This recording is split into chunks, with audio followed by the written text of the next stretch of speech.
Hey, what's up guys, Watch Review here, back with another video today.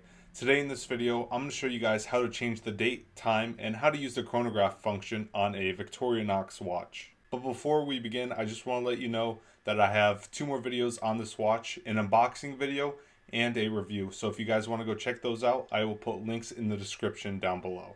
Also, to avoid damage to the movement, do not perform a date adjustment between the hours of 9 p.m. and 3 a.m. because that will mess with the internals of the watch.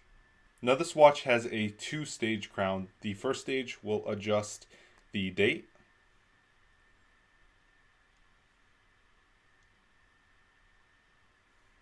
And the second stage will adjust the time.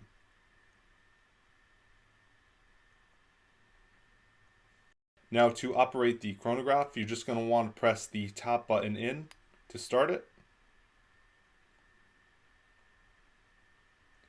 And to stop it, press the same button, and then to reset it, press the bottom one. And there you go.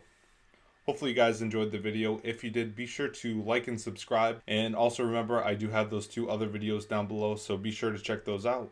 This has been a watch review. Peace.